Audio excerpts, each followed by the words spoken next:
Kadang tuh aku suka mikir dan nanya ke diri sendiri, apakah ketika aku bikin konten opini tuh, apakah harus selalu dramatis, harus selalu berisik, harus selalu keras, dan juga apakah harus selalu tajam banget?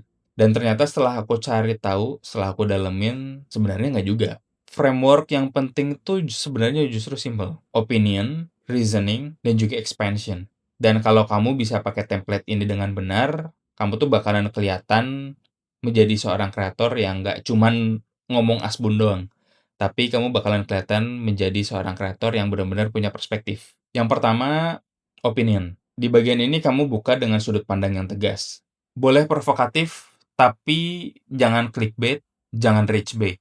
Misalnya gini, menurutku kerja 12 jam per hari itu overrated. Simple, jelas, nggak perlu teriak-teriak. Dan straight to the point, nggak usah bertele-tele. Terus kemudian bagian yang kedua, reason. Setelah kamu sampaikan opinimu, baru kamu kasih alasan yang logis dan juga reasonable. Contohnya gini, karena menurutku kebanyakan orang yang kerja lama itu bukan produktif, tapi nggak punya sistem, nggak bisa memprioritaskan kerjaannya, dan akhirnya sibuk, tapi nggak maju-maju. Ini bikin audiens ngerasa, iya juga ya. Dan mereka mulai buka kuping untuk bagian berikutnya. Nah, beberapa hal yang perlu kamu lakukan di sini adalah kasih alasan yang berdasarkan observasi nyata, jangan terlalu ngasih alasan yang ngambang tanpa kasih contoh, dan jangan kepanjangan jelasin argumennya. Takutnya nanti fokus pembahasannya malah jadi kabur. Dan yang bagian ketiga, itu expansion. Nah, di sini baru kamu bawa audiens tuh ke inti pemikiran kamu.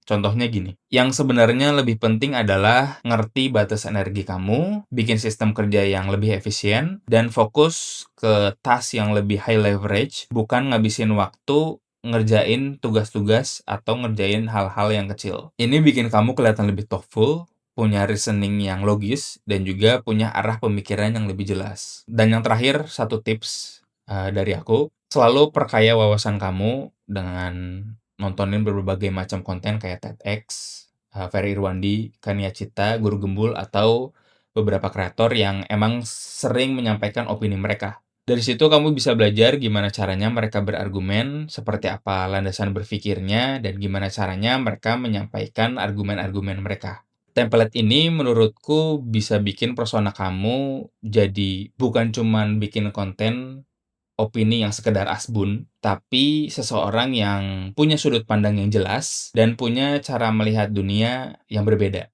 Oke, ini caraku. Kalau kamu gimana? Tulis di kolom komentar. Follow @officialmahaguru for more insight about building your digital revenue with better presence and better system.